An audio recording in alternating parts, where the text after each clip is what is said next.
We are Aduna.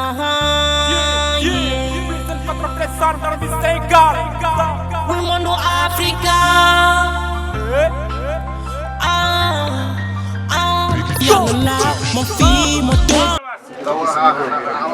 am ñoom Amad Digal porte-parole ñoyes neen suñu àggee Ifra Jibi ak ñoom Ifra Samba Thier ñoom Malick Yaraba délégation Mama Jibi yaay ak responsable Fora yëpp fan la ñuy toog def suñu organisation ñu waxtaan mbir mi. président Fora donc indi Malick ci turu Malick waɗe weltare juuɗe mon jël na mbégtam teg ko ci loxo ñoom Malick ak yaa Fora yëpp ngeen yor ko. dokkunomi Fora naaɓe ne ngeen eccil ko mboolem kuy liggéey Fora même jaaykat ndoxi Fora yi waxuma sax juulo yeeg borom nag yi jaaykat ndoxi Fora yi sax déggee na ni woɗɓe rewɓe fof ak góor yeeg jigéen yëpp xale yeeg mag waɗe juuɗe man weltiniɓe tege tag na ci loxo Malick Yaraba nan ko yegsil waa Fora yëpp góor jigéen mag ndaw ɗon noon kene yahoɓe jooni bu dee nag dañuy dem di liggéey ji so garande waɗde point de presse dañoo ñëwoon fi rek pour jaar fii li ci des fee lañ ko war a waxee min garta no jaaden dañoo ñëw fii fekk si leen ñu ànd dem ɗo ɗoftomi mi ɗofto mon ñu gungante ñu àgg place ba jeyan toon gaynako teddine toon ñu dem teral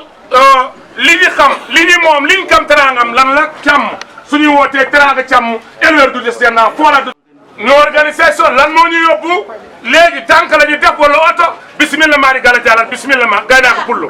dañuy dox ni nee na dañuy ànd ak yow ni sàmm di def tànk ak tànk ba foofu waaw loolu la ñuy wax sàmm yi nee na duñ jël benn tànk ak tànk ndax sàmm lañ éleveur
président ralentir la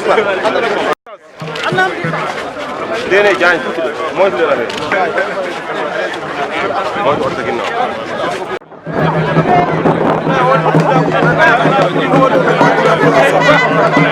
jam jam jam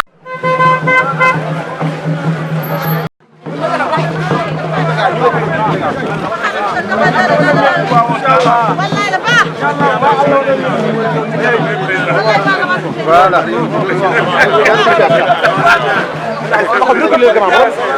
ça c'est bien vraiment guys san kili da ngeen di tëcc san kili téléphone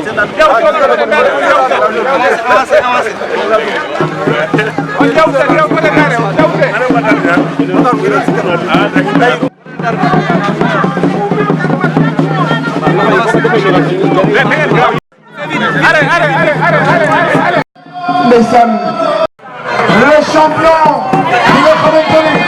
nous connaissons présenté dans l'histoire de l'élevage du Sénégal. Monsieur Harouna Galeba, la fierté de l'élevage du Sénégal. Nous venons le seul, même société.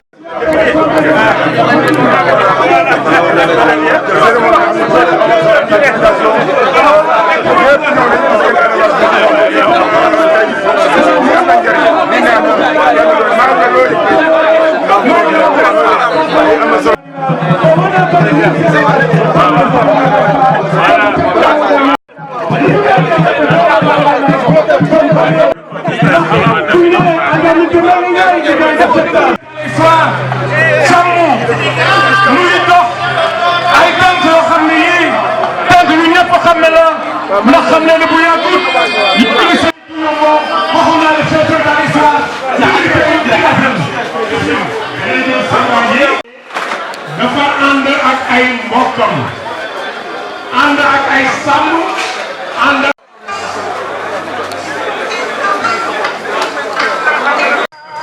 ku nekk la la ñor rek ngay waxtaan baykat lu la wax ci nawet ci toolam la ko gisee sax xel ceebati ne toolam nga defee ni xel ma ceebati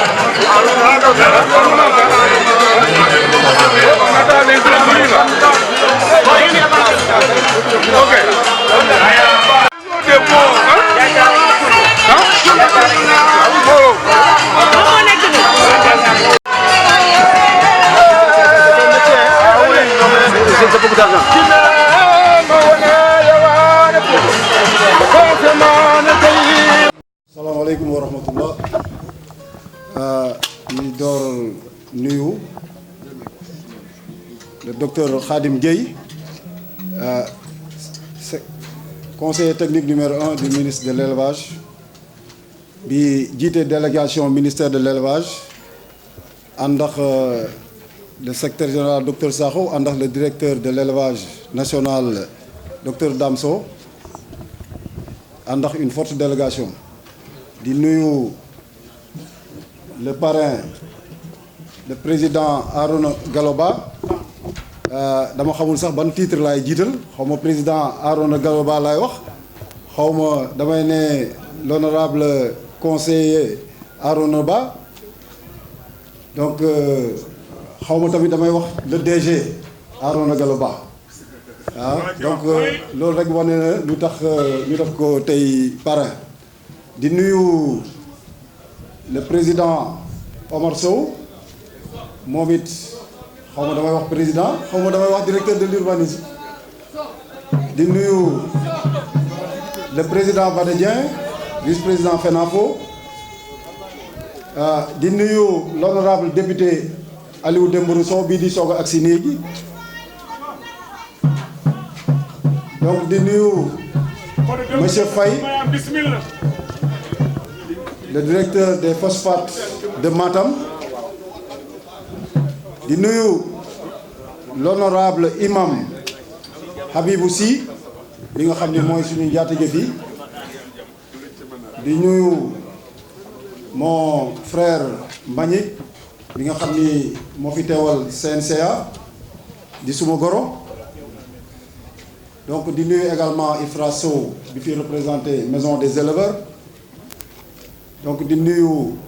président association yi fi teew yëpp di nuyu jotaay bi yëpp damay door rek wax suma mbégte bi ma am tey yàgg naa kontaan ci manifestation yu ñu mës a organiser waaye bu mel ni tey daanaka mësul am parce que manifestation bu mel nii ci foire sectorielle je pense que c'est une grande première c'est une grande première ñu dajale autant d'autorités c'est une grande première ñu dajale autant de monde ci suñu cérémonie officielle et c'est une grande première ñu ñëw élevage intensif ak élevage extensif ñëw daje ci benn bërëb di fêter élevage national donc di am mbégte aussi ci présence su éleveurs yi fii seen présence bu rafet di am mbégte aussi ci présence su sponsors yi nga xam ni dañuy jàppale bu baax a baax di am mbégte ci waa ministère de l'élevage di ci profité nag di nuyu suñu ministre bu bees bi di koy dalal di koy ñaanal mission bu bees bi ko président sas yàlla na ko ci yàlla jàppale mu doon ndamu Sénégal yépp di ci profité nag di rendre hommage suñu ancienne ministre de l'élevage madame Aminata Mbengue Ndiaye bi nga xam ni élevage Sénégal ñu koy rendre hommage moom it di koy ñaan yàlla vraiment fi mu jëm yàlla na doon gënal ci Sénégal yépp te yàlla jàppale ko ci mission bu bees bi moom it te gëm naa ni li mu def ci élevage bi dina ko def ministère de la pêche incha allah di ngeen ma permettre aussi ma wax tuuti ci parrain bi ak le choix du parrain parce que parrain bi comme ni ma wax sànq tey jii dañuy dajale élevage Sénégal élevage Sénégal dafa am lu am solo lu ñuy wax élevage extensif maanaam càmm gi tey jii suñu waxee les éleveurs du Sénégal sàmmkat yi tey jii ñoom ñooy représenté en termes de nombre d'éleveurs ñoom ñooy représenté plus de 90% même donc ñooñu ñu am solo la ci élevage bi ñooñu nag tey jii daje fi ak élevage intensif loolu am na lu ko waral li ko waral mooy ñun dañuy faral di organiser Adam ku ko xam ni day organiser depuis plus de 15 ans ay salon international de l'élevage au CICES. Et en marge de ce salon-là dañuy organiser ay salons sectoriels dits départementaux. Donc ces salons-là, c'est 2 salons l'année et c'est des salons qui accueillent les différents départements de la région de Dakar et même du Sénégal. Donc dañuy coupler les départements de Dakar et Guédiawaye, coupler département Pikine et Rufisque. Donc département Pikine et Rufisque bi ñoom ñoo ay tey ñoom nag dañ ci boole le reste des régions du Sénégal hors la région de Thiès. La région de Thiès ñoom dañuy participer ci foire sectorielle bu Dakar Guédiawaye bi. Donc bi ñu décidé def foire sectorielle bu Pikine Rufisque bi ñuy njëkk a def ñu ngi ko defoon Pikine département de Pikine mais plus précisément à Pikine foofu la ñu ko defee woon beneen bi si topp ñu def ko département de Rufisque ren ñu ne dañ koy déplacer dañ koy delloo parce que dañuy alterner entre Pikine et Rufisque ren ñu ne dañ koy delloo Pikine maintenant biir département Pikine on avait le choix entre Kër Massar Thiaroye et Mbao ñu ne comme Pikine ay na ba pare ñu porte suñu choix si Sicap Mbao Sicap Mbao nag am na lu mu représenté parce que si Sicap Mbao am na ñu ko sanc fii am na ñu ko sanc ñan ñoo ko sanc mooy ñu ñuy wax sàmmkatu élevage extensif yi mooy daral fora bii. oui Mariane Kelle waay. donc mënuñu fi def dara te associé wuñ leen mënuñu fi def dara c'est associé wuñ leen rawatina nag ci mbirum élevage moo tax nag ñu ne ca njëlbeen ba balaa ñuy def dara dañuy dem waxtaan ak ñoom associé leen wan leen ni seen mbir la ñu ne tamit même parrain bi sax kenn ci seen doom def ko parrain xam ngeen ni bi ñuy def daaw jéeg Aliou Sall woon le maire de Guédiawaye moom defuñu ko woon ndax lu mu nekk maire mais dafa am benn projet surtout du mu piloté bi nga xam ne association des maires ñoo koy def donc projet boobu mooy moom la ñuy tuddee initiative des maires ce projet consiste dañuy jënd ay géniteurs jënd ay femelles locales jox ko waa àll bi pour ñu def ay croisement pour améliorer seen cadre de vie donc loolu moo taxoon surtout ñu porté woon suñu choix si moom daaw à Rufisque ñu porté suñu choix si directeur Sokosim muy Yugo Sow moom it parce que jàppale bu muy jàppale la population rufisquoise ren nag ñu ne comme ci élevage extensif dañuy tànn suñu parrain ñu xool ki ko yellool te dañuy yaakaar ni ñu bëri yellool nañ ko ci seen biir y a beaucoup de leaders je peux citer l'honorable député Aliou Dembourou bi toog fii je peux citer l'honorable député Yaya Sow je peux citer Ismaïla Sow président du conseil national des éleveurs je peux citer tant d'autres personnes comme ni ñuy wax ku lim juum mais bi ñu xoolee ñu ne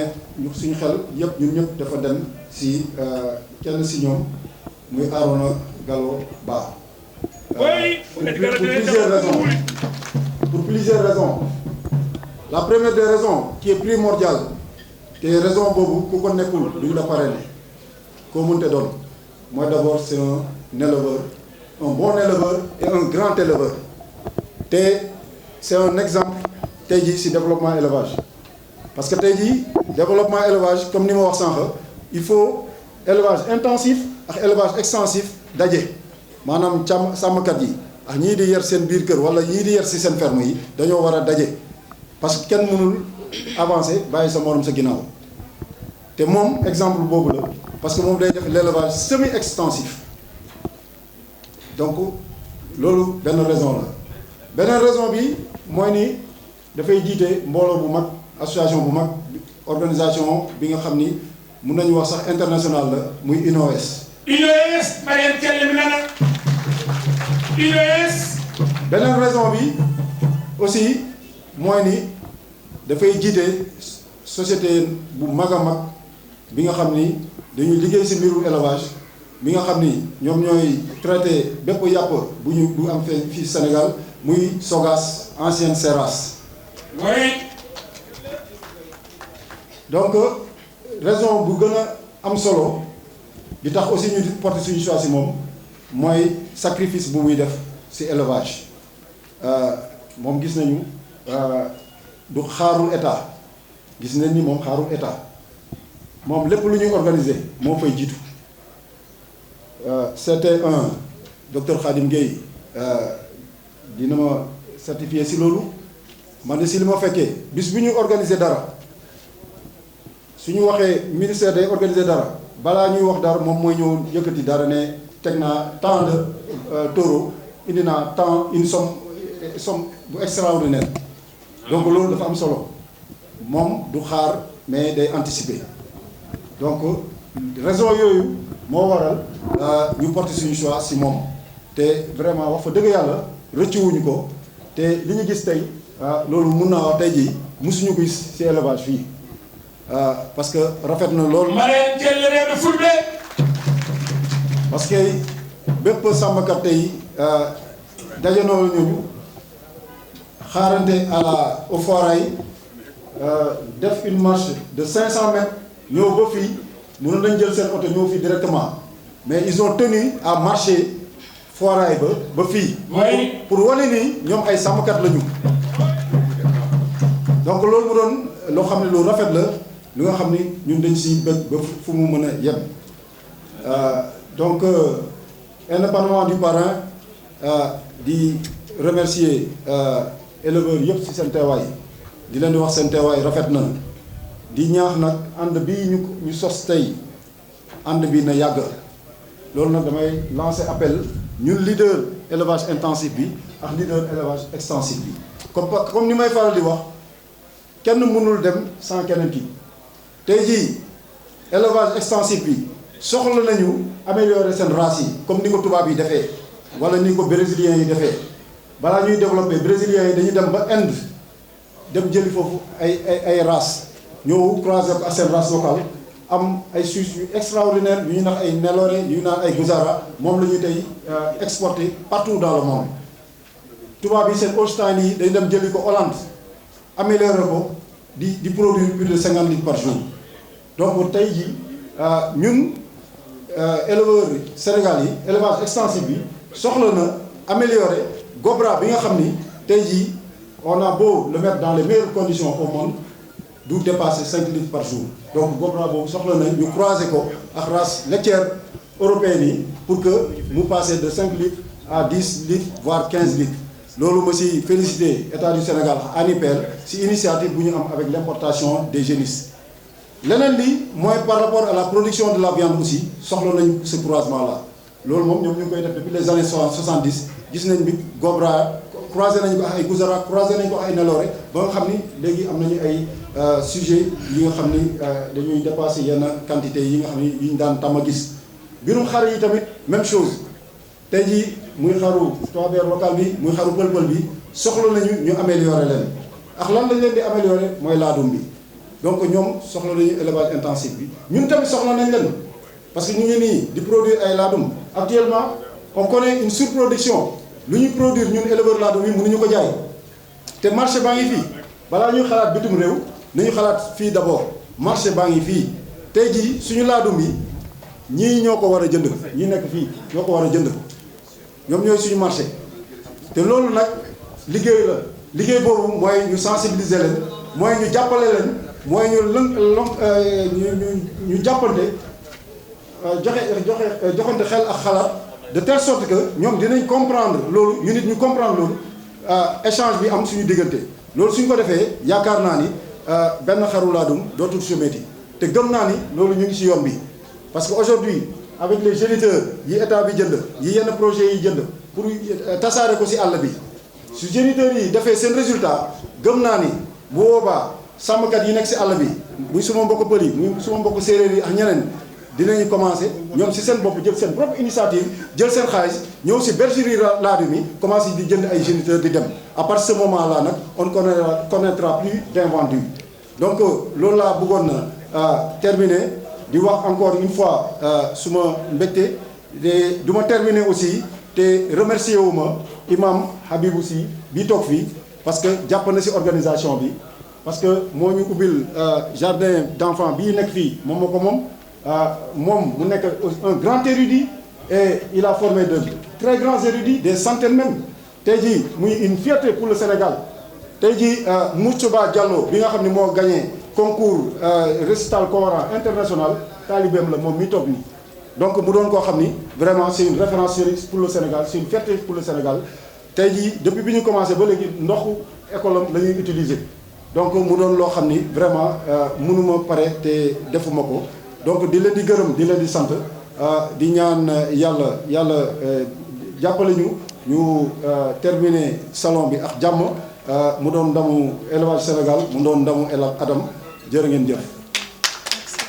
dama bëggoon dugal le représentant de la FENAFO muy kan le président de l'association élevage Touba Tessir Ladoum Touba Tessir muy le président Baye Bada Dieng ngeen tàcc ko bu baax a baax. bismillah Dieng. Baye Bada Dieng ñu wax ci turu FENAFO ñu enchaîne merci. Baye Bada Dieng ko mo lay sama ngay daal. A'uuzu billaahi mina shaytaani rajiim. Bismillaahi rahmaani rahiim. Alhamdulillaahi rabbil aalamiin. Allahumma salli ala sayyidina wa mawlana Muhammadin wa ala alihi wa ashabihi wa sallam taslima. Jërëjëf Serigne Touba. Jërëjëf Xaadimu Rasuul. Jërëjëf Mouhamadou Bamba. Asalaamaaleykum mbokk yi jullit yi fi daje ñoo ngi leen di nuyu yéen ñëpp ci seen tur ak ci seen sant muy góor ak jigéen mag ak ndaw di teg nuyoo bi ci mboolem éleveur boo nga xam ni yaa ngi fii si biir foire bi may wax alhamdulilah rabbil alamin di santal yàlla bu baax di julliwaat ci Seydina Muhammad sallallahu alayhi wa sallam.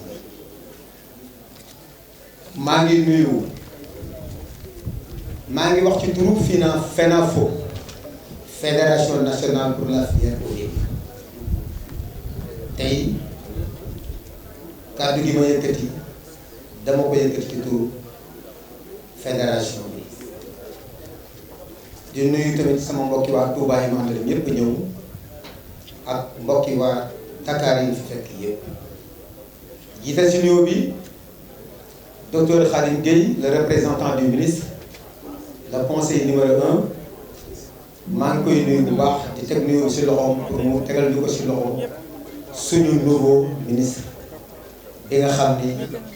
moom la le président Macky Sall teg ci suñu kanam di ko yóbbante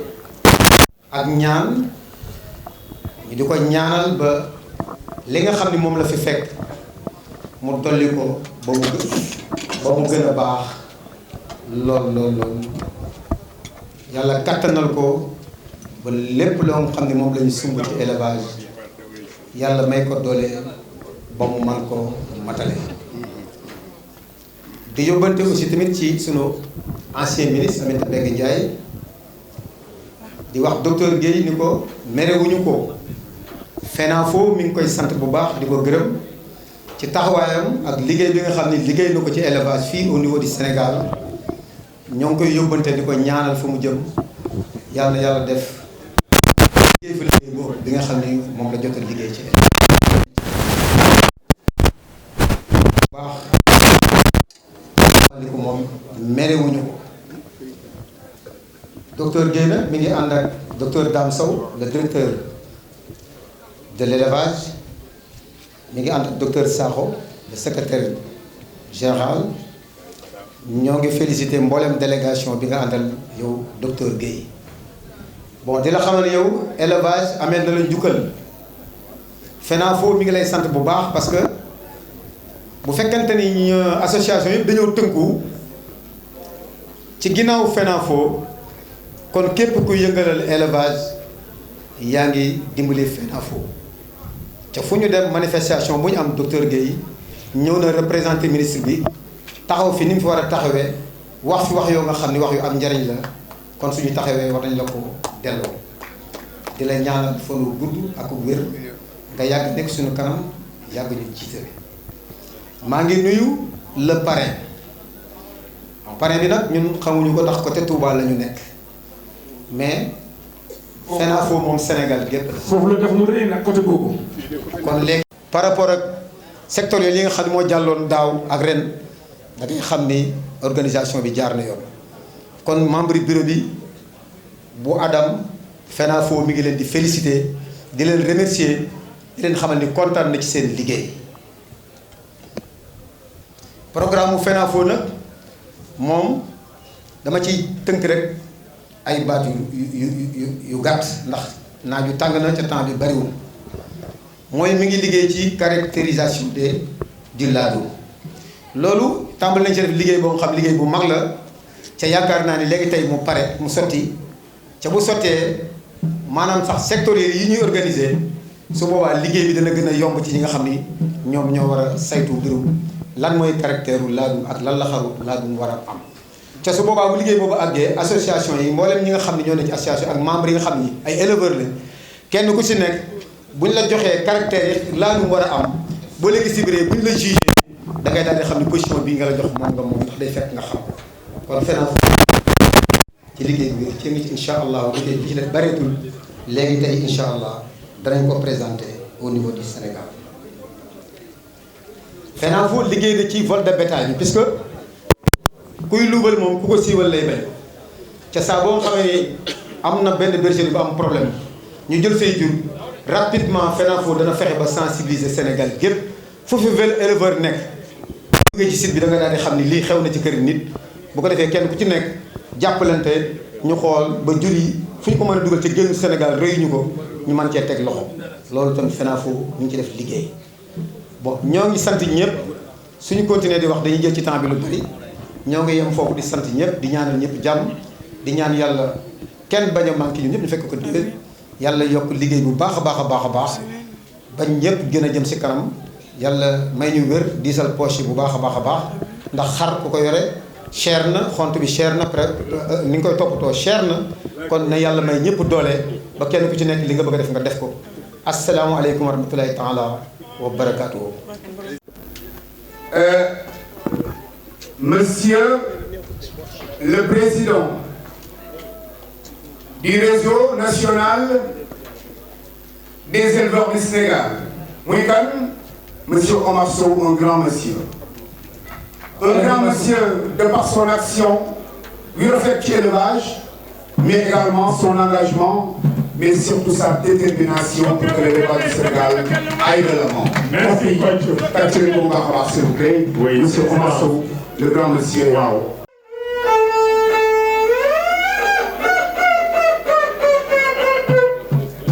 Merci, Omar Sow, Adama Gallo Ba na toog sax lépp lu fi war a lu ñu fa def wala taxawaay bi ñu fa def mu def ko yàlla def tam si démb si rafetal Adama Gallo Ba jàpp ni moom tam ni Omar jàpp bis bi bisam la bisu Omar la mu wax ni Omar damay ànd ak yow ñu bokk délégation dañuy degee fora àndandoo dugg si mën na ñoo ñëwee àndandoo ba nga xam ni bis bi duñu ñaar kenn la beneen bi ki des aussi mooy président Omar Sow dafa am loo xam ni daf ko am loo xam ni muy Omar Abou Kane Abu lañuy wax mooy Omar rek ñaari ak loo xam ni dafa am loo xam ni cër boo xam ni da ko am si moom mu ni ma woon nag su ma ñëwee tey jii bëgg naa de manière symbolique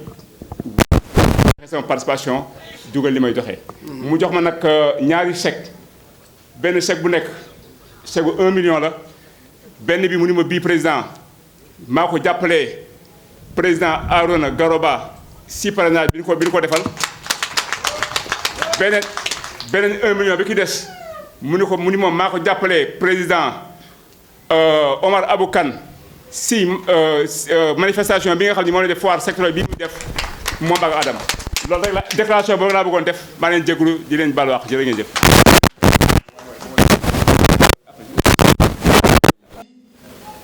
ki may waaj a jox kàddu gi nag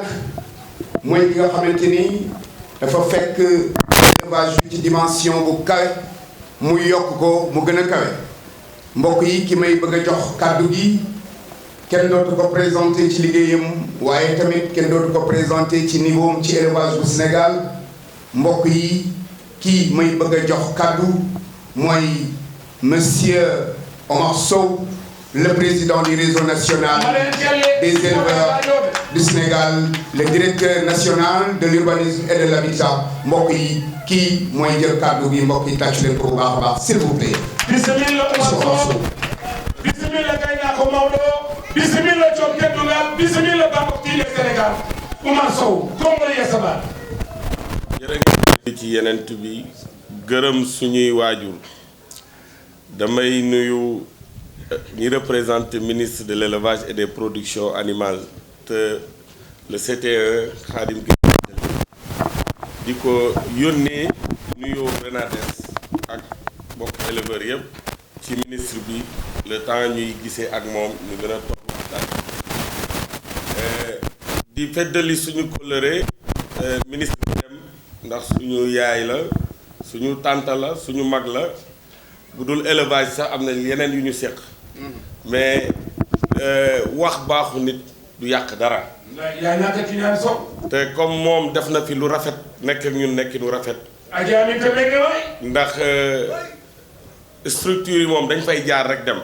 ñoom dong ñooy wéy mais nañ ñaan yàlla rek buñ fa jaaree dem bàyyi fa woy wu rafet te moom bàyyi na fi woy wu rafet donc ñu ngi koy ñaanal fa mu dem mu def fa tamit am fa lu raw njortal. amiin. di nuyu le président Omar Kane sama xarit sama rak kooku moom kenn nattable wu ko et di ko féliciter ci vraiment niveau d'organisation bi ma gis fii tey di nuyu le président Arona Galoba yàlla moo ñu boole loolu dafay am da ngay xamante nit tey di nga xamante nit fukki at mais xamante bi day yem ci di maslaa rek waaye di nga xamante nit tey mu mel ni ba ngeen xamante am na 20 ans dafa ma gis bëggal ma boppam jàppe ma comme frère am man tamit ma jàppe ko comme sama frère ñuy waxtaan même lu weesu élevage te vraiment àdduna ñaar rek la teraanga ak njëriñ te ku gis tey ñi mu àndal da ngeen war a gëstu bu baax xam ni moom nitu teraanga la ak nitu njëriñ donc tamit ñu ngi lay sant di la gërëm di nuyu honorable député yi fi nekk di nuyu les chefs religieux di nuyu les sponsors yi ñëw vraiment pour rafetal bés bi di nuyu ñëpp man fi may tàmbalee mooy dama bëgg rek li président Omar Kane wax ñu gën ci taxaw ndax man li ma gëm yàgg naa ko wax mooy élevage tey dañu war a dooleel les grands ensembles te ni ñuy dooleel les grands ensembles moom approche bi mu ko indee mooy élevage extensif ak élevage intensif mais bu ñu ko bëggee boole grands ensembles yooyu leaders yi ñoo war a gën a lëkkaloo di liggéey en tout cas ci li ñu nekk parce que du tey laay gisee ak président Omar Kane nii président Arona Galoba ñi ngi gisee di waxtaan di échanger maa ngi waxtaan ak man tamit ñi nga xam ne ñëpp ñoo ànd ak man di président Djibi Wade président Soumerou Diakhaté Maye Bouré Diagne Sami Diakhaté di leen wax échange yi ñuy def pour yokkute élevage parce que li ñuy def nii man dama calculer te foofu lay commencer c'est vrai sama liggéey tënk na ma lool ndax vraiment chaleur u élevage manqué woon na ma mais tey def naa sacrifice bi dama waroon dem tey Canada ànd ak sama waa ministère mais dama naxanteeg ñoom ba ñu mujj ma jéggal ma toog fii ndax dafa am lu may terminer moo tax ma profité ci ne tey moom dinaa ñëw vraiment ci bés bi mais li may njëkk a wax mooy bu ñuy yëngatu ci mbir dañu war di taxaw di évaluer di xool yeneen yan jéego la ñu war a def pour gën ko yokk mooy élevage bii ñu nekk parce que foire yi ren dama ko jël ku ci ne may lay laaj ñaata nga dépensé ci sa foire mais bu ñu ko calculer boobu ak léegi 100 millions yi romb na di dem et pourtant boo defee li tubaab di wax business plan ci loolu ñu investir yëpp retour d'investissement bi c'est presque nul mais loolu moo baaxul il faut que ñu nangu loolu ñu taxaw mais logistique bi tey waa Adam mobilisé fii bu ñu ko évaluer lii motul 50 millions lii bu ñu ko doon jënd motu ko or ñun ñi ngi investir lu ëpp loolu ci lu nga xam ne dañ koy delloowaat ci ñeneen te war na mun a nekk lu nga xam ne moomeelu élevage la ba ba léegi maa ngi koy wax nañ ci taxaw parce que man li may bañ mooy ñu ne diw mën na ko def day mel ni suñu sëriñ bi tabaxoon jumaam rek ba ñu paree ñu ne ko doo ñu jiite mu ne comme maa ko tabax kon kenn du fi jullee dem leen seen yoon loolu lay bañ donc dafa war a nekk lu nga xam ni ku ci ne daf ci war a dugal loxoom nañu def évaluation boobu ñu fexe jox ñu ndigal ñun ñi nga xam ñooy leaders yi ñu toog waxtaan xool nan lay mobiliser le matériel bi nga xam ni moom la éleveurs yi di soxla bu neexee toute l'année ñuy foire mais man fi ma toog tey di waxante ak éleveurs yi ñiy organiser foire yi damay sentir ni léeg-léeg c'est à peine ni muy méttee ci ñoom te li koy gën a mettil mooy investissement bi ñuy def dafa lourd et pourtant mun nañ ko wàññi suñu bopp donc encore une fois je lance un appel nañu toog waxtaan ci loolu pour mun a am la logistique de l'élevage bu ñu bëggee sax ñu waxtaan ci ak ministre bu bees bi mun nañu à travers le ministère waxtaan def un montage pour que ministère bi dugal ci dara ñun ñu mottali ñu am logistique bi su ko defee problème du am donc vraiment j'invite les gens à penser à ça la deuxième chose mooy li président doon wax la surproduction de laadum man damay def opération tabaski comme ni ko ñu bëri di defee te foofu ngay xamee ni ñu amee problème pour écouler nos laadum parce que aussi dañ koy yéegal niveau ba nga xam ni du ñëpp a mën a jënd xar ci yenn valeurs yi mais dafa jot ñu gën a orienté wu ci la production en autosuffisance de viande dafa am solo man en tout cas wax naa ko depuis 1 an et demi man ci loolu laay liggéey continuer naa sama élevage de sélection mais li may gën a liggéey mooy autosuffisance en viande de mouton bu ñu demee ba tabaski jot ma mën a produire ay xar ya nga xam ni dama koy jaay di ci génn léeg-léeg aussi événement bu amee damay am ay xar yu nga xam ni dama koy jaay di ci génn te du nekk ay millions mais boo produire tey yor tey ci sa bergerie 500 xar bu ne nga jaay ko 100 000 francs mais bu ko xeeb xaalis la ah te loolu dafa am solo ñu jëm ci liggéey bañ a topp ci ni sélection bi la ñuy nekk et bu tabaski jotee et dama koy wax il faut ñu parce que léeg-léeg boo ci meree nit ki aussi da ngay tooñ sa bopp parce que nit day ñëw tabaski bëgg man ma jënd xaram ci ay millions du ma ko def kan laa koy jaay donc xar bi man gisuma xaru laadum laay jënd tabaski xaru tabaski laay jënd parce que ñi ma koy jaay ñoom seen bourse lay xool ma jaay leen ko donc loolu il faut que nit ñi ñu am xalaat boobu bañ ci di jàpp voilà que ni dañoo war a jënd xar yi par force ay millions parce que du xaru tabaski surproduction ba bu ñu continuer mooy indi ñuy xalaat ni suñu élevage bi doxul parce que man sama kilifa dafa ma poser question bi parce que effectivement posture bi ma am tey ci état bi dane ma lan moo la tax di daw ci élevage yow nit ñi wax nañu même léeg-léeg réunions yi da nga koy bëgg a bricoler parce que dafa am affaire xar yoo war a régler dama ni ko man élevage métier la dootul ay affaire plaisir élevage bi ñuy yëngatu métier la li ñu ciy am dinaa la wax tey 1 mois tabaski bu ma ci liggéeyee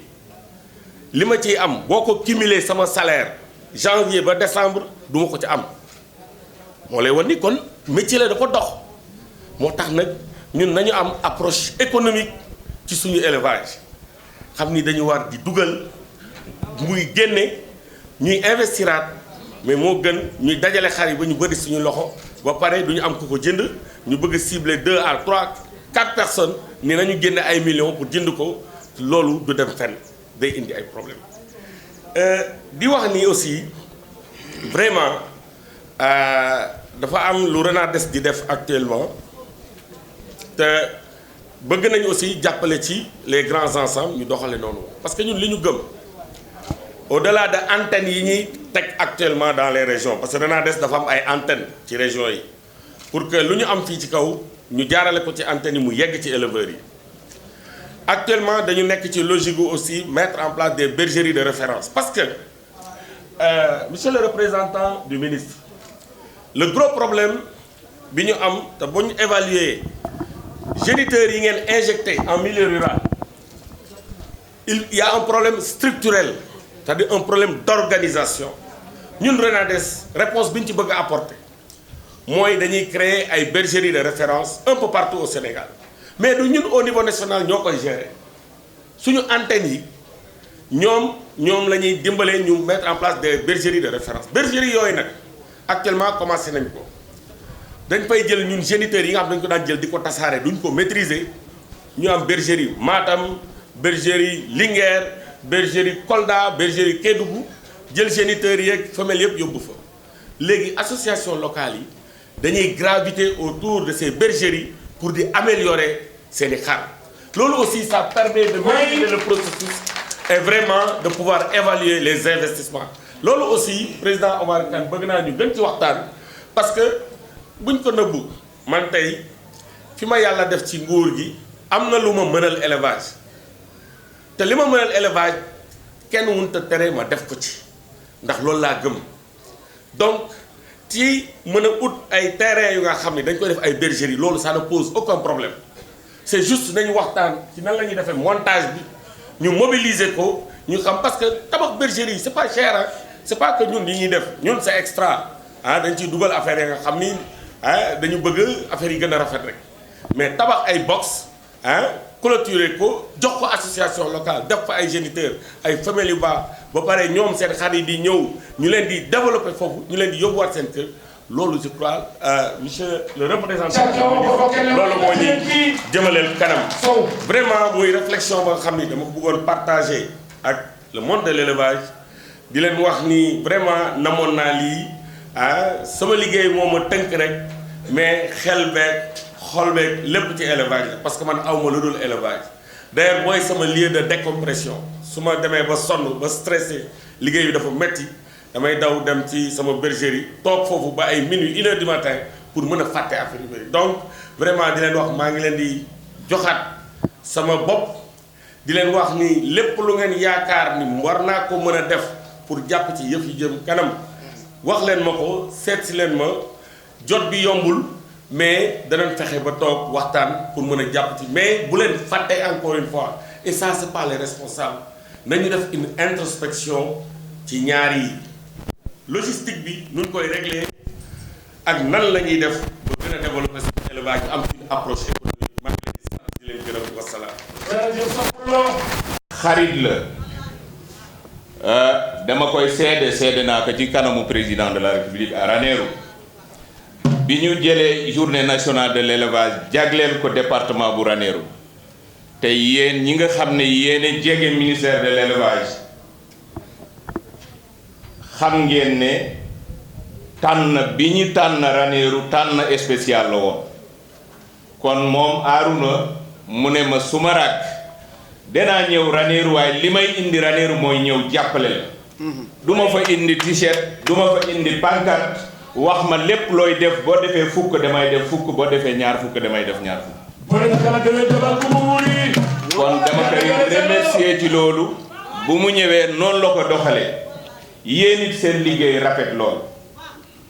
di ñaan soo ñu gisee ñu gis la lu tax ñu naxare yore soo ñu manqué tuuti respect dañ lay bay ba ilaa yow mi di ndax borom caaya yii ak kaala yii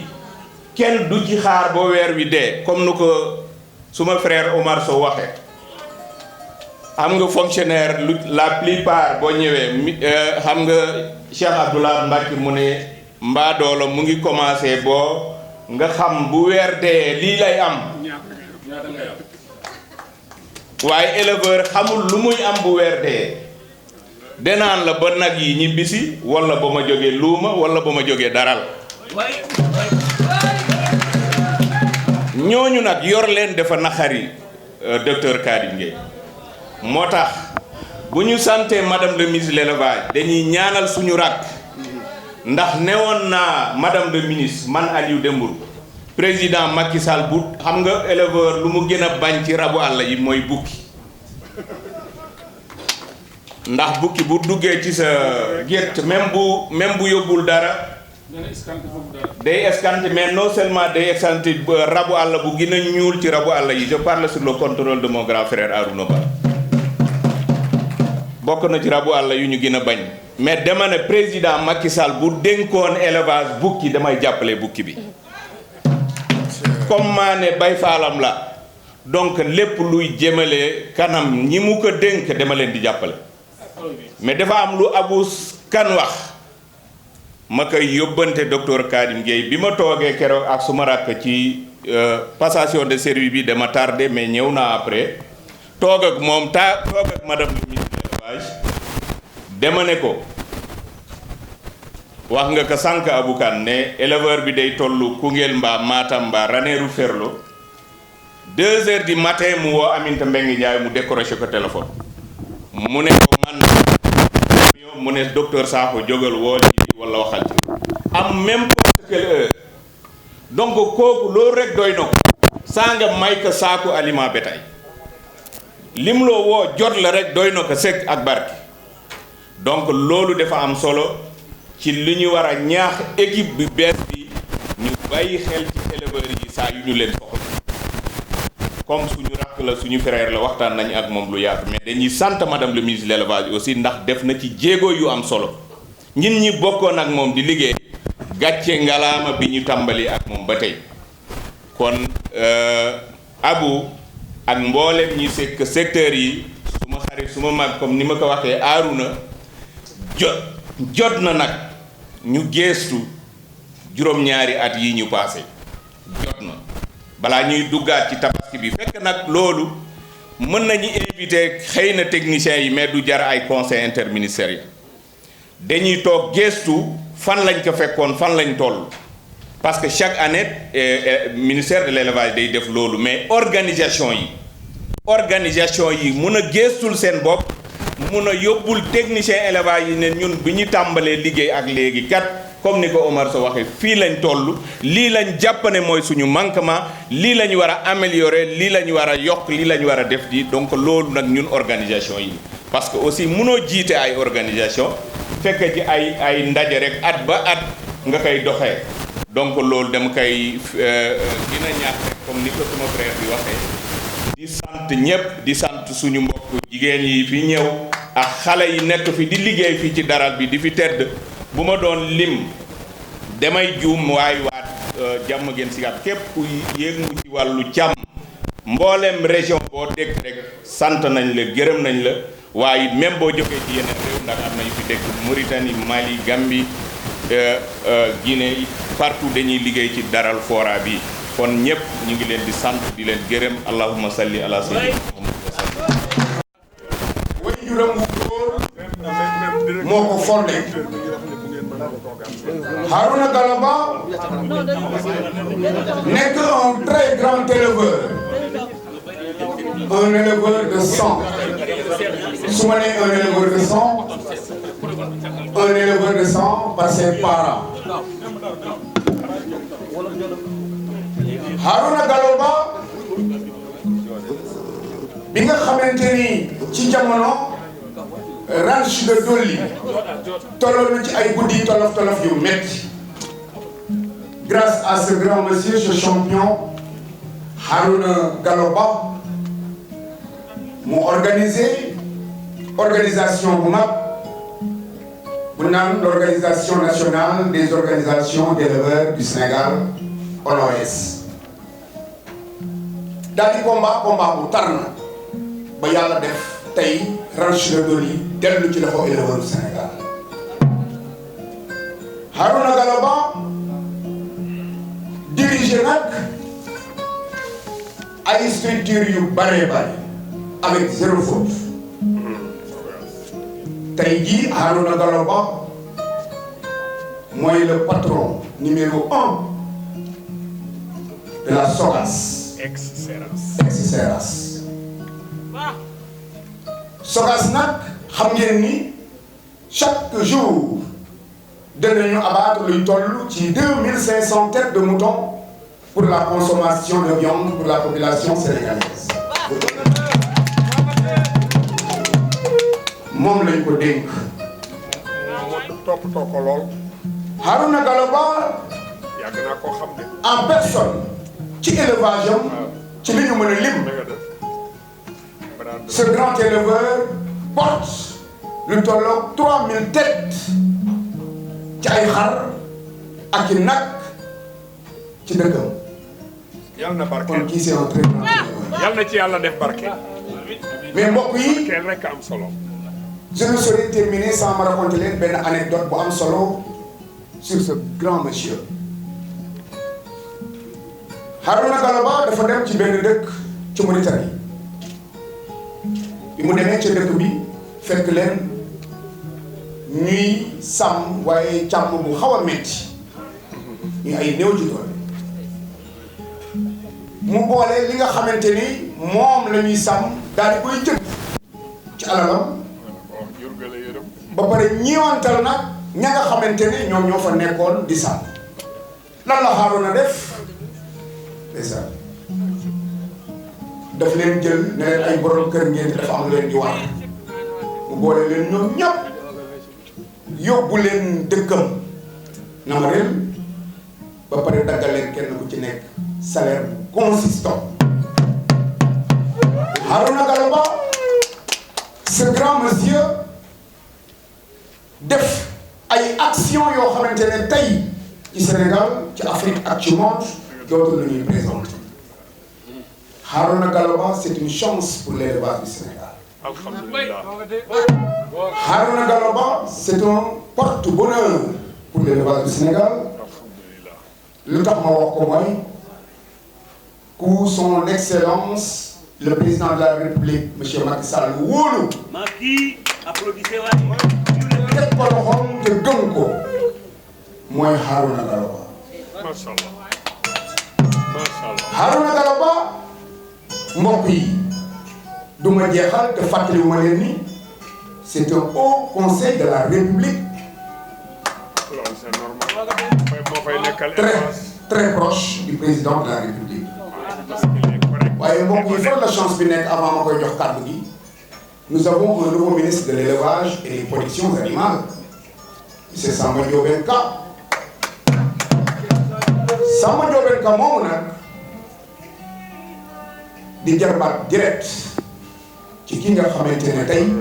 mooy sunu parrain Harouna Gallo Ba. mbokk yi xarit yi damay ñaan ñëpp jóg taxaw standing over ñëpp jóg taxaw ñu sargal ce grand monsieur ce champion de l'élevage du Sénégal monsieur Harouna Gallo Ba. Baboulo, vous avez la parole. Merci beaucoup.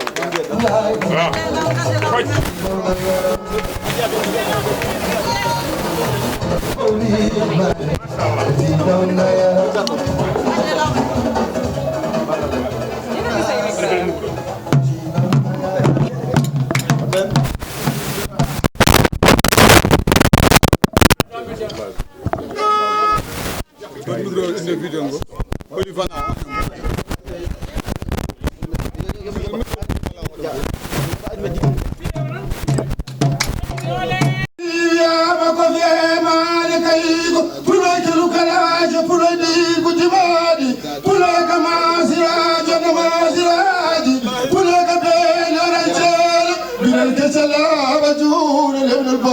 jom zamanu pura kaynuɗa jañi baynani sogani pura wa kelbiga jaba gola amatuli biram tolli kalam jarama merci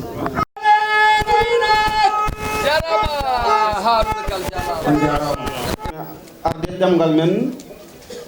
jaafuɗum mi gaccumi seeɗa mi wawa haalde ɓe nanani ɓe ɗemgal ngal kono kay ɗemgal ngal ñaaƴaten sabu woni ɗo hannde e fora waɗɗani nayyi waɗɗani fulɓe waɗɗani aynaɓe deke jaafuɗumi mamate ngal ɗon ɗemgal ko ɓooyani idi fof ko salminde bandiraɓe fulɓe rewɓe e worɓe fof ɓeɗa indi haala ka hannde ko weeɓata kono miñam Aliou Dembourou o haali fof o waɗi fof ɗum tagi hanndi mami suusu mami dañi jambargal walla bomi min dañiɗo jaɓɓumi hami yaltinde konngol haade mi arde haala he donc honorable député Aliou Dembourou Sow monsieur le secrétaire général du ministère de l'élevage et des productions animales monsieur Khadim Gueye le conseiller numéro 1 du ministère de l'élevage, monsieur Oumar Sow, le président de Renades, monsieur les journalistes, chers exposants, monsieur le président de l'ADAM, mon frère et ami Aboukan, tout d'abord, permettez-moi de rendre grâce à Allah d'assister à cette belle foire de l'élevage et d'en être le parrain.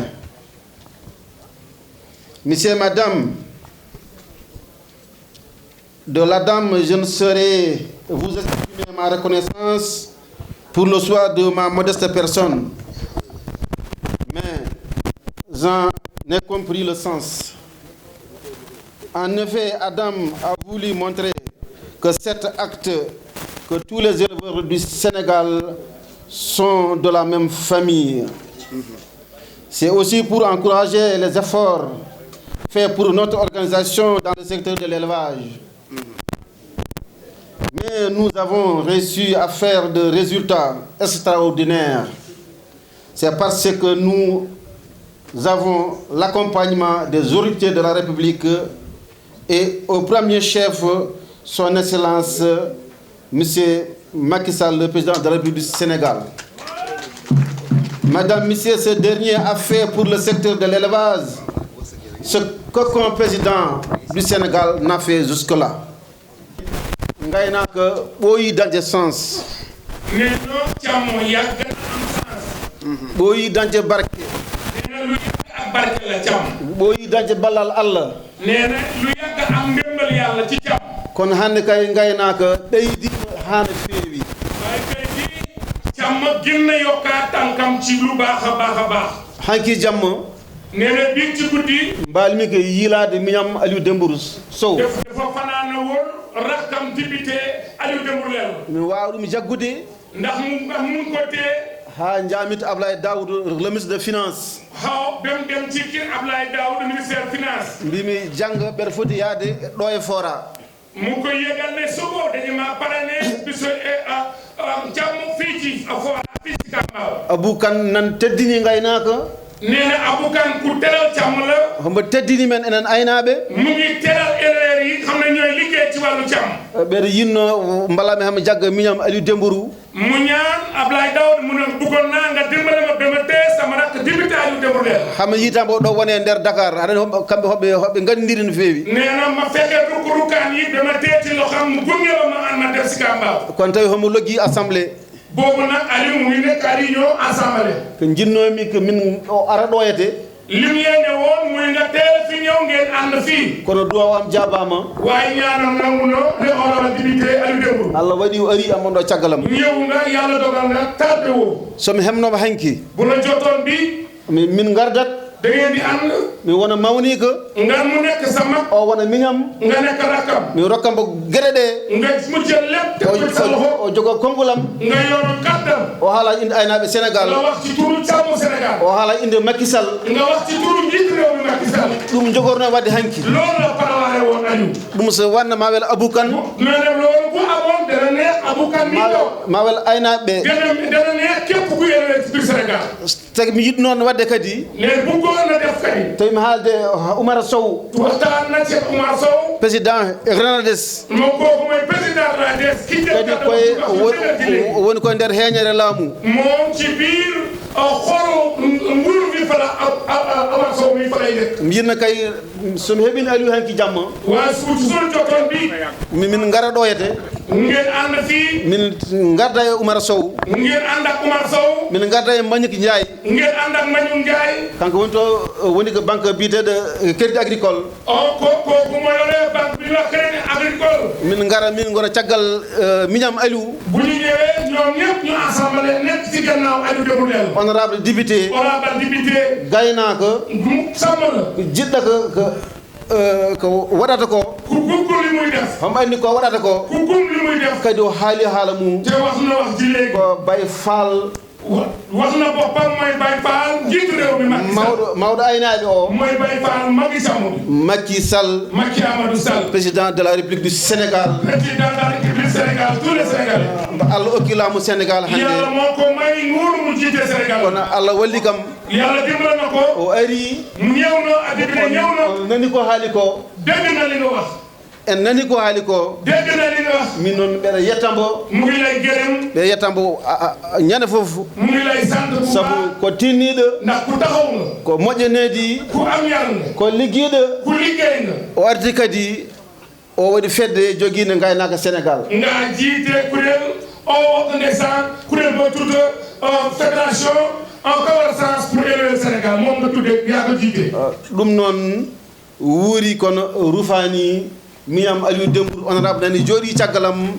aynaaɓe fof n kuccite mum ɓeɗa wiima Allah jaaraama e ngollo konngol ngol nee na député limɓe ɓe ɗoon yàlla dimbal na tande o ñëw nga te jiite nga lu bari yore nga lu bari kadi jiitu réew mi la jàmm sa liggéey la sax baaxu maam la soo tekkee waxtaan bi kon dina kontaan. kono ko min Ablaye Daoudou komi kaali ko ɗo kam ha li ñu waxoon moom Ablaye Daoudou nag. kadi mam haala heen ko feccere ɗoyete dana ko waxtaan tuuti fii ci place bi. min mbi waxoon nañu dem. enen ardiiɓe aynaaɓe ɓe ñii jiite kuréel jàmm yi. Oumar Sow toon woni Oumar Sow ak fi mu nekk.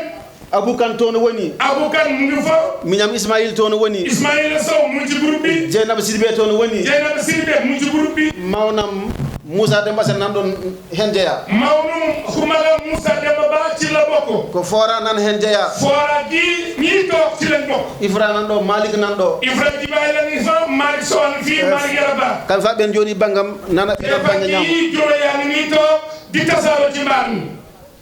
inde président Macky Sall nee na ci turu njiitu réew mi Macky Amadou Sall. inde ministre men Samba Ndiobène Ka ak turu ministère ko de jibi Sall Birame ministère wa Samba Kelly Sall Alassane. inde walla e nelal Khadim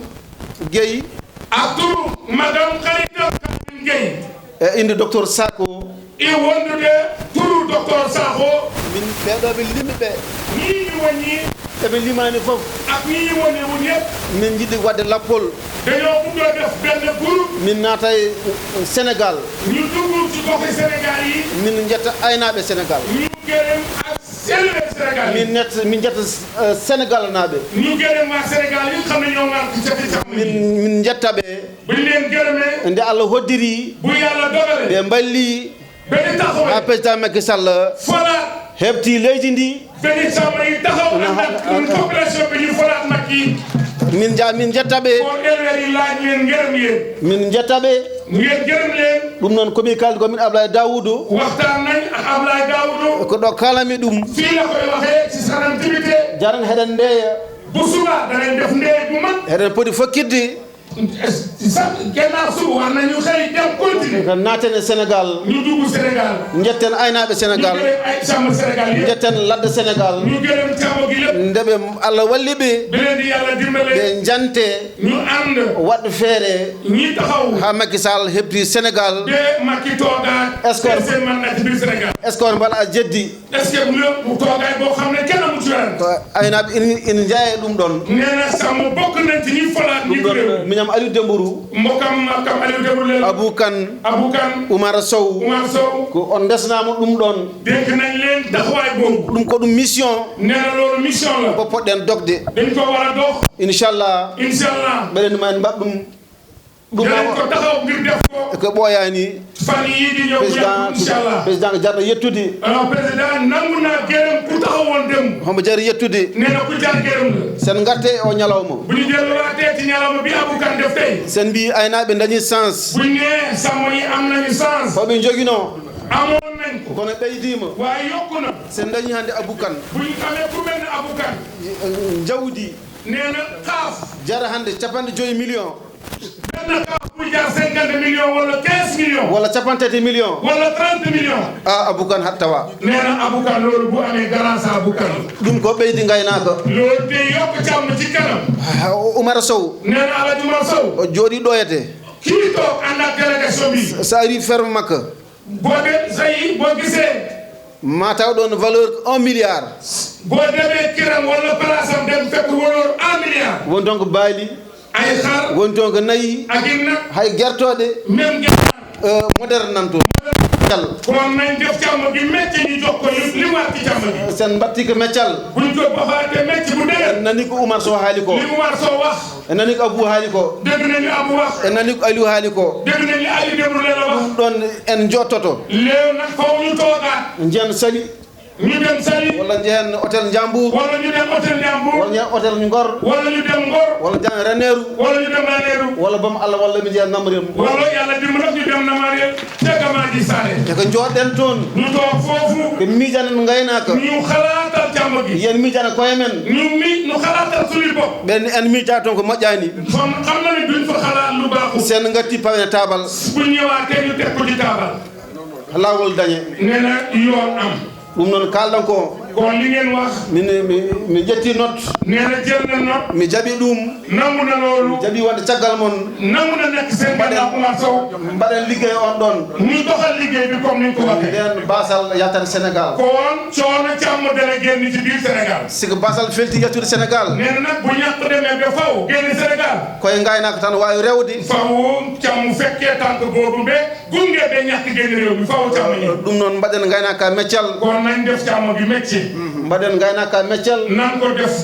def métier ñu def ko mbayɗen ngaynaaka meccal nan ko def métier ñu def ko gëdd so yi ɓeɗo refto kaɗo haala bu gisee mu ngi wax di waxaat sen gayɗi mbaynaka meccal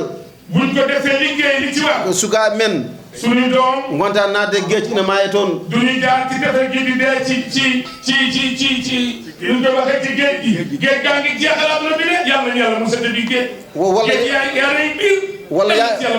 yaaɓe ha jottoyi waaye ñi dem bi àgg dañani liggéey depuis ak ay clandestin naaw ci géej gi ba yegg si amoon liggéey yoɓe jaaɓe garta ñooñu nañu leen fexeel ñu delluwaat ñu jox leen ay tool ak i càmm ñu liggéey tawa gaynaka fewnitama bu dee càmm gi fekk ñu gën ko dëgg la ɗum noon ko Aboukan an min jakori hen loolu o safti o fof toccal nañ ko ba sonn waaye liggéey ko ñoom o manama horti o neen am na ñu ko dural ay fecc ba sonn kono en paami hannde waaye ñu ngi xam ne tey o yiɗi ko wallede lim bugg mooy nañu dimbale sukaɓe liggoo nañ jàppale ndaw yi ñu liggéey basal yalta Sénégal ñàkk génn réew mi rewɓe liggoo jigéen yi liggéey en tout cas enen ko ganduɗen en koye men enen neen li ñu xamal suñu bopp eko mbawɗon wadde enen ak li ñu mën a def enen aynaɓe ɓe ñun sàmm yi en jetti Aminata Mbengue Ndiaye sant nañu Adja Aminata Mbengue o walli men taxaw nañu o yiɗi men bugg nañu o ari en walli men mbasden gonɗen neɗɗo goto o liggéey na ɓe sàmm yépp nekk benn baat kono hannde kono Samba ministre élevage Samba Diobène garɗo ɗo hannde rakam bi ñëw tey Samba Diobène Ka ɗo e duuɓi ɗiɗi fii ak ñaari at aynaɓe Sénégal fof sàmm Sénégal yépp no Aliou haaldiri ni ni Aliou Dembourou waxee maɓe cirguel mballa ɗum danañ ànd ñoom ñépp daf danga dimbale ko min jaada mum ànd ak moom min mballa président gunge président min mballa koyamen ñu dimbale seen bopp ha gaynaka be càmm ji haka daro bem taxaw aduna fo seedo si aduna bépp seedo e ndeke ni fonno wayde kon nii la war a mel ɗum noon kon wonko Oumar Sow haali nee na am na lu Oumar wax da koy fàttaliku o addi chèque 1 million nee na indi na chèque 1 million o wi ko han wallita nee na mu ngi dimbale han wallita men mu ngi dimbale Arno Galati e Oumar Sow Oumar Sow mi 1 million 1 million min dottimo foranaɓe min dottimo foranaɓe yoɓe mballitoro ɓe mballitoro yoɓe bottari ndi bottare ndi Oumar Sow wi on mbaɗ ɗum bottari Oumar Sow mbaɗon ɗum bottari onon jogii organisation bottari ɗi foraɗaɓe ɗum noon onon ji fora noon ɗum noon fora noon ina wonde defoɓe ina wonde deɓorɓe wonde deftoɓe ina wonde defoɓe wonde deftoɓe wonde ñañoɓe ina wonde ñañoɓe ina wonde bawɗi ina wonde bawɗi fof hen humbi fof ko hen humbi ɗum noon min Aliou Dembourou ɗum noon kama Aliou Dembourou lellam min ndendi ɓe ndendi min jetti Oumar Sow ɓe jetti Oumar Sow e ngal ɗo jaɓɓal ngal ganduɗa anduga ko ɗum teddugal e ngal ɗo jaɓɓal ngal ganduɗa min beltima hen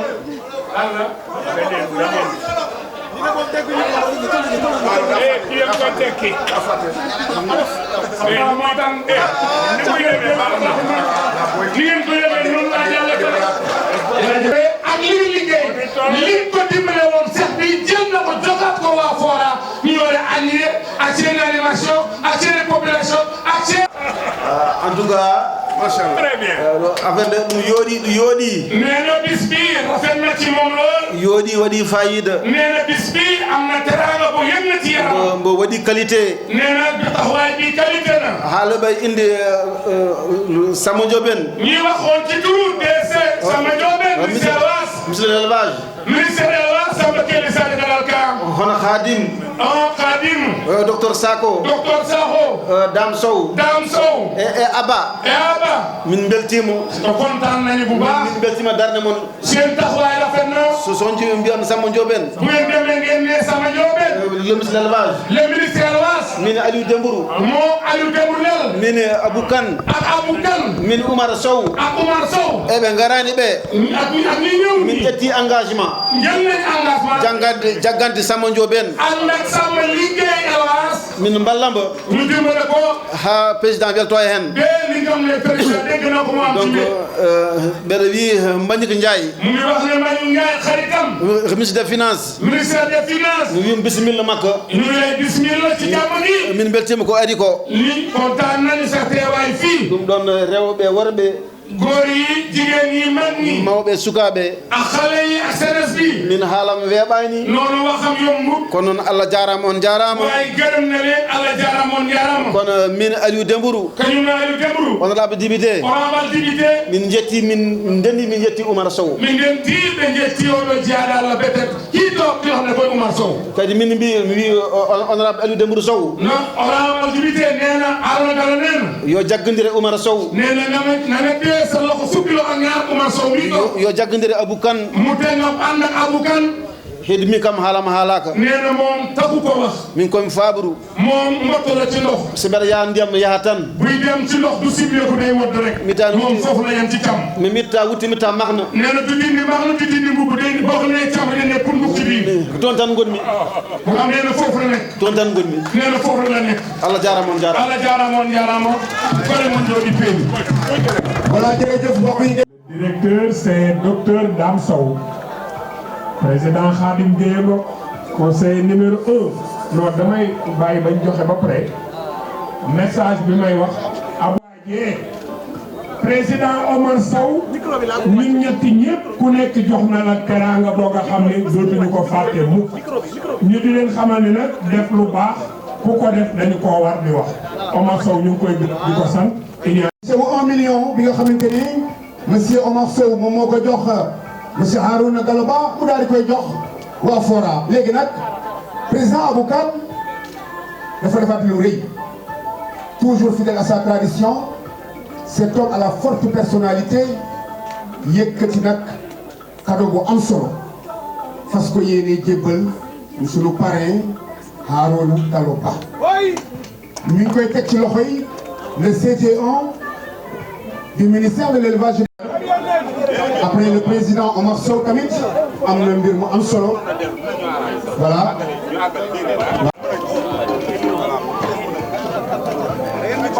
S'il vous plaît sous vos applaudissements ma ñëw ci loolu ma ñëw ci loolu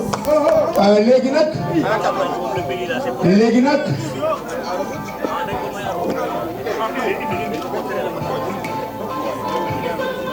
yemuñu foofu solo teg ko ci loxoy président ana tableau bi Boy Séréer la légende Boy Séréer la légende de l'élevage Sénégal. Boy Séréer qui a marqué à jamais l'histoire de l'élevage. Comme Boy Séréer, Sangama. Boy Séréer mooy doomu Jibi yaayam mi ngi dëkkoon mi ngi nekkoon bergerie Abou Kane waaye yaayam Tëngéej la juddoo je crois bien mi ngi bokk ci saawu Ibou Kébé mais ba mu duggee bergerie Galoya la am tur la am li mu war a am lépp jur fa Boy Séréer Boy Séréer tasaare élevage ci Sénégal baayam mi ngi tudd Jibi Jibi moo jur Boy Séréer jur Bachir jur Yannick jur Baye Cheikh waaye ni ñu xamee Boy Séréer xame wuñu ko ci kenn ndax président Abou Kane dafay defal xar promotion. damay ndëkk waa kër ga gépp doog a génn Galoya. Ni magaduɗa ko président Abou Kane rokkimo o wi kamɓe denndaangal gaynaaɓe wonɓe nder Sénégal ɓe jetti ñawdi ndi ɓe ndokki ɗum son excellence le président de la République monsieur Macky Sall pour l'honorer vraiment pour sa deuxième réélection. mbokk yi ci wolofal teraanga gi Abou Kane moo ko teral xaritam rakkam ci kanam ndaanaan yoo xam ne yi toog ñoom Mor Sow ñoom Dame Sow ñoom Khadim ñoom responsable unité libéré yëpp jël nañ teraanga jox Abou Kane nee na Arogal yaa moom lii Arouna ne suñ ko teralee Macky lañu teral suñ ko teralee njiit réew lañ teral jël na xaaf bi teg ko ci loxo député du démb dellu na ko tegal ci loxo njiit réew mi Macky la jaamal sa teraangam la ndax mooy madame mooy xarit. Son engagement, sa détermination, son savoir-faire, mais son amour, mais surtout nag sa forte personnalité ki ñuy bëgg a jox kàddu mbokk yi ak xarit yi mooy mon ami mon frère nit ku baax nit ku bare monsieur Khadim Gueye le CTO du. na indi leen nuyoo ministre Samba Ndiobène Ka ndax ci turam la ñuy wax dama bëggoon nag imam nga defal ñaan suñ ministre bi boos boobu yàlla defal ko ndam ci mission bi ko président de la république dénk fii bari na fii nit yu baatin dama bëgg ngeen ñaanal ko ndax ndamam mooy ndamu Sénégal.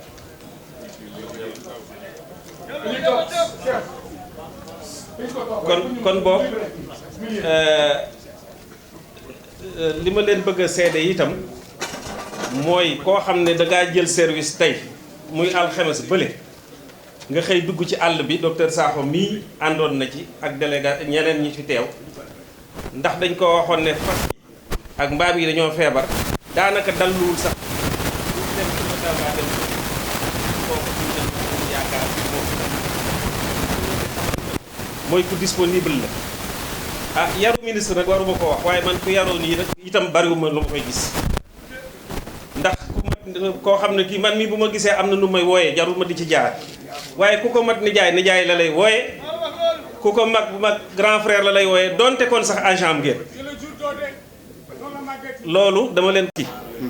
et je voudrais profiter du micro et de la parole que vous m'offrez pour demander aux éleveurs de se remobiliser pour que cette tabaski réussisse comme par les années passées. Je voudrais donc, avant de terminer, encore une fois féliciter l'ADAM pour avoir pris l'initiative de cette foire sectorielle qui permettra de sélectionner les meilleurs sujets. Nous avons noté et nous en rendrons compte au ministère des suggestions que M. le Président Omar Sow a faites pour peut-être capitaliser un certain nombre de choses pour améliorer les organisations de cette foire. Mais je ne voudrais pas terminer sans demander à tous les éleveurs d'applaudir les efforts du président Macky Sall.